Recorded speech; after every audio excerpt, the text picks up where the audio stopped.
And the Y'all Show, welcome back in. It's time now to do a little book spotlight here. Outside the Wire is a brand new book from author Danny Toma, and this is his second book. His first one was called America First, and Danny is joining us right now. He's a Mississippi-based author, and he is back on the Y'all Show to talk about this new one, about his service in the United States government and more, and how that came to play in the new book, Outside the Wire. Welcome in Danny Toma to the Y'all Show. Hey, Danny. Hey there, John. How you doing? Thanks for having me on. I am good. Hopefully you are doing well. Good to have you back. Yeah, thank you. Thank you. Good to be back. All right. Well, you've been busy since we last saw you. You have this book, Outside the Wire, and of course this follows America First. For those who aren't familiar with Danny Toma, tell us a little bit more about how you got into this writing thing. Well, I went to Ole Miss and taught for a couple of years, and then spent 22 and a half years with the U.S. Department of State as a Foreign Service officer, as a diplomat, serving most of my career in Europe and in the Middle East. And one of my later tours was in Iraq. I was what they call an Iraqi Provincial Affairs officer, working with a Provincial Reconstruction Team, or PRT, which is a joint military and civilian operation designed to help rebuild the country, even while others were, trying to tear it down. So it was in the latter part of the Iraq War. I was there for 16 months, and this book came out of it. I retired in 2014 and have been doing some writing since then. As you mentioned, this is my second book. This is more along the lines, you might say, a civilian version of a combat memoir, because, the atmosphere was rather kinetic when I was there. We had a lot, especially of rockets. So for anybody who was over there at that time, who they'll recognize a lot that was in here. And for anyone who wanted to know what it was like being in Iraq, particularly out in the hinterland away from Baghdad during this time, I think that I hope that this gives people an idea of what that was like. But yeah, as you mentioned, this was my second book. The first one was more of a political one, talking about foreign policy, and specifically the Trump administration's approach to foreign policy, with America First, understanding the Trump doctrine, which is, of course, still available as well. Sure. And again, this book, Outside the Wire, the follow-up to America First. What was the State Department's role in Iraq when things were really bad there? What were y'all trying to do there? Well, we had, like I said, we were working at these PRTs, these Provincial Reconstruction Teams. So we were embedded there with the military, and we were setting out to try to make Iraq a normal place again, even while, there was still combat action going around us. So I was specifically working with the Economic Development Unit. We called it expeditionary diplomacy. So in addition to the traditional State Department roles of, say, reporting on what's going on, so I, filed reports, or what we called cables, on the economic situation in southern Iraq, particularly around Basra. We were also working to try to develop business opportunities for people there, to make matchmaking, to give opportunities for American businesses, as well as observing what was going on in the country. My colleagues in other parts of the PRT worked on political development, worked on essential services, all sorts of things like that. All right. Maybe I missed it. Maybe you didn't mention it, but you're going to have to help a guy that's kind of slow in me. Yeah. PRT is what? Provincial Reconstruction Team. PRT, not Park Recreation. So this was an effort that started in Afghanistan after we went in there in 2001. The idea was, we had to go in and break a lot of things. So it was in our interest to try to fix some of those things as well before we departed. So the PRT, or Provincial Reconstruction Team, effort started in Afghanistan, spread to Iraq after we went in 2003. And of course, they're all gone now. It was inspired by the Cords program, which was a similar program during Vietnam, where you had diplomats in with the military, basically, you might say, behind the lines, working with the people of the country to try to get things back to normal. All right. And again, you retired in 2014, but 2014. You've been writing, but you also have kind of freelanced, if you will, with the U.S. Department of State for the last few years. Yeah, I'm I say I retired in 2014. So I'm what they call an REA or reemployed annuitant. So it's kind of like you might say State Department reserves until COVID shut everything down. Whenever they had a staffing gap or there was an unexpected surge in work overseas, sometimes I get called back in. So I've been to probably 8 or 9 different countries for periods of anywhere from 3 weeks to 4 months since retiring. So that's what I do to, help pay the bills when I'm not sitting down writing something. Yeah, you're someone to keep up with because I have learned vicariously through you about some countries of the world that I'd never heard of, including a country I've already forgotten about, the one north of Greece that you were in a few Oh, in years. Moldova. I was in Moldova for 2.5 months. Yeah, yeah. Between Romania and Ukraine. That was interesting. Uh-huh. All right. And what's that area in the country? I think it's technically north of Moldova that they still fly the Soviet flag from the Yeah, building. that's the Transnistrian Republic. They seceded in 1992, fought a short war, and the Moldovans basically lost. But what they did was they made the best of the situation by saying, "All right, well, we actually are just going to recognize you as an autonomous region of the country and let you do what you want. We'll still say you're part of our country, but we're not going to actually enforce it." So that was an interesting thing. Yeah, One like I thing I would like to do, if you'll give me a chance, I mean, absolutely. this book, Outside the Wire, a Foreign Service Officer in Southern Iraq, it is available. Hopefully, it's going to get in local bookstores soon. My publisher this time is based in the UK, so it's been a little slow on that. But it is available on Amazon. You can go to Amazon.com and either look me up, Danny Toma, or look at Outside the Wire, a Foreign Service Officer in Southern Iraq. And you can read more, read the synopsis, look at it. It's in paperback, so it's a little bit cheaper than my last book, but and it's got pictures too, most of which I took myself.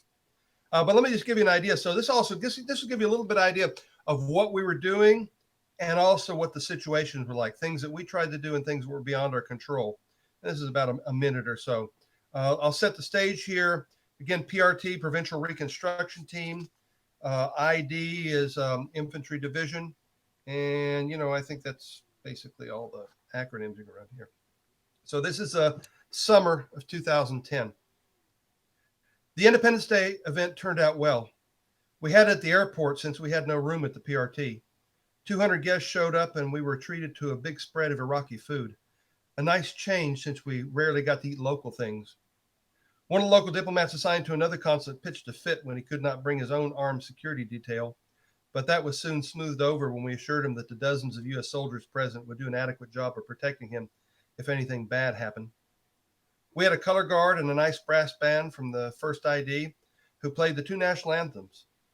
Amazingly, after 5 months in country, was the first time I had heard the Iraqi national anthem.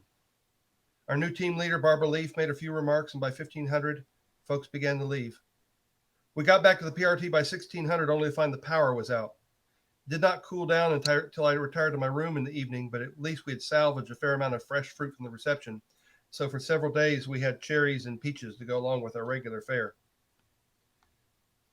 Walt and I met with Walt was our section leader. Walt and I met with a Basrawi sheik a few days later, who was a contact of some of the special units of the military. I was under the impression that he had been of some use to them and that they wanted to hand him off to us, but it was a futile encounter. It was the type of meeting Westerners had had there for hundreds of years. You are my new patron. What will you give me for my people? Coupled with the veiled threat, if my people have things to do, they won't have time to plant bombs. We tried to explain the new order of things, that the days of the U.S. government buying friends were over. I doubt the message got through. We were blessed by a week with no IDF, which is indirect fire, rockets and mortars. We were blessed by a week with no IDF, but then they came back with a vengeance, seemingly coordinated with attacks on the embassy in Baghdad as well. The first rockets that hit us struck just past the far end of the base, but the ones that evening were considerably closer. One was shot down by the phalanx gun near the PRT, and the other hit near the USO but did not explode. On the same day, a helicopter flying across the river from downtown evaded a rocket, and a U.S. convoy west of town was hit by an IED, damaging one of the vehicles but causing no casualties. Another convoy came under small arms fire, a rarity in the Basra area. Around the same time, the international zone in Baghdad got hit by mortars, striking close to the new embassy compound and killing 2 Ugandans and 1 Peruvian guard, and injuring 13 people, including 2 American contractors. Since we would be going out on a mission in the next few days, we wondered if we too would run into any mischief. That reading from Outside the Wire from author Danny Toma here on the Y'all Show. If you have a question or comment for Danny about his now second book, we are certainly welcome all your feedback, comments to Danny. This is a book out on Vanguard Press. It's, as Danny mentioned, it's a paperback this time and got lots of great pictures. And Iraq, a place that some of us may not think is all that beautiful, but correct me, Danny, how beautiful can Iraq be, especially when there's no warfare going on? Yeah, that's a good question. I mean, let's put it this way. I wouldn't necessarily pick Iraq as one of the more beautiful countries I've been to. It is one of the more interesting ones. I mean, and I do talk about this in the book. I mean, there's great antiquity there. I mean, I flew around and drove around the great ziggurat of Ur. That's Ur of the Chaldees, mentioned in the Bible, where Abraham was from. Now, the water, the shoreline is now a very long way away, an hour and a half or so away from Ur. So the neighborhood's gone down in the last 5,000 years. But you know, there's so much history there. Ancient Babylon, and and of course Baghdad itself, which was founded in Islamic times. But so there's a lot of interest. If you're interested in history, there's a lot of history there. Visually, not one of the more stunning. I mean, I do talk a lot, especially around Basra. I mean, we were not in the city proper. We were out by the airport. And there it was more, best thing I can compare it was maybe to the moon in terms of the area around there. A lot of people think the desert out there and think great big blowing sand dunes. Well, we didn't even have those where we were. It was more like, think of a dirt from a construction site and just like miles and miles of that without any kind of vegetation. And it gives you an idea. We at least were lucky that we lived in these what they call CHUs, or container housing units, which are like little half trailers. And some of us were lucky to have the gold standard of CHUs, which is the wet CHU, meaning had our own bathroom in there, which was kind of nice.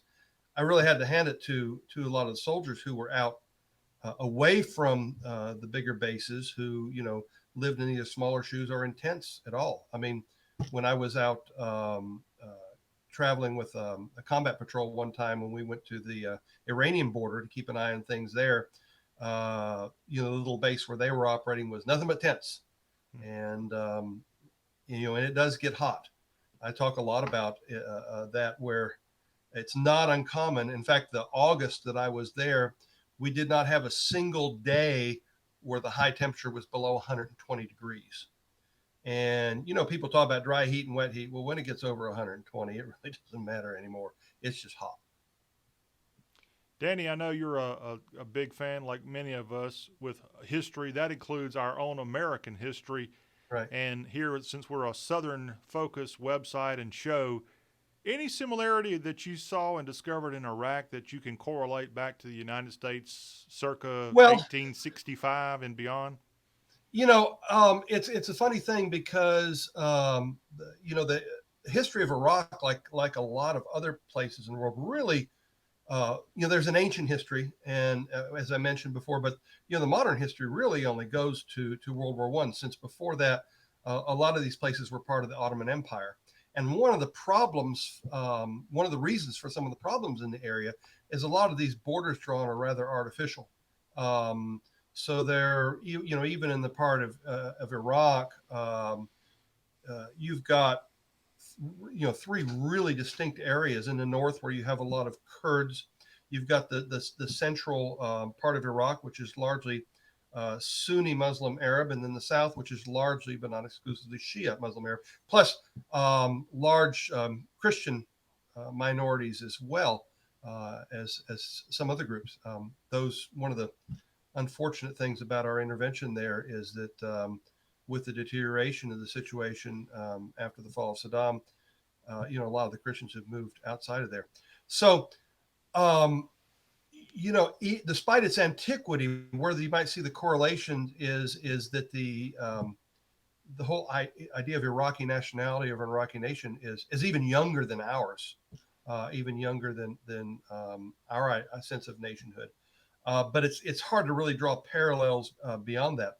One thing I will say is, of course, Southerners, tend to make up tend to be much overrepresented in the military. And I had the great privilege of working my first year not only with the First Infantry Division, uh, which of course is regular Army, but then the last half year I was there with the 36th Infantry Division, which is out of Texas. And so we had a good time with all the Texans that were out there as well. The second part of my tour. All right. Danny Toma, again, Outside the Wire is the new book.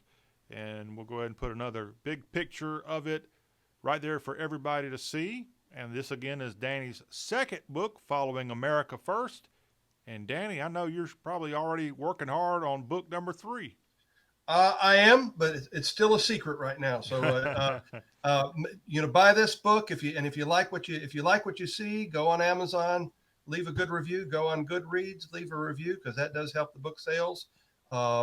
This definitely, with Christmas coming up, if you've got any of your family or friends, especially the ones that were over there, I think that they will that they will appreciate this book. And for anybody who's interested in the history of that region, or our foreign or military policy in the last decade or so, I mean, this is a book that I think you're going to find interesting. It's not a big picture book. This is a memoir. It's what it's like on the ground. It's not an intellectual book. It just sort of tries to tell it like it was. And again, written from the perspective of someone in the U.S. Department of State, and the role that y'all had there, different than the military uniform. Well, we were together with the military. The Provincial Reconstruction Team was joint State Department and military. So, for instance, our team leader was State Department. Our deputy team leader was always an Army colonel. So, all right. Danny Toma, Outside the Wire. Again, this is Vanguard Press, the publisher. Go to go to Amazon and other outlets. Maybe this is at your local bookstore. And as Danny said, a great idea for Christmas, especially for those who served in that part of the world during the War on Terror. Danny, thank you very much for coming back on the Y'all Show. Thank you for having me on. Appreciate it. And we'll have more of the show that's all about the South coming right up. Stay where you are.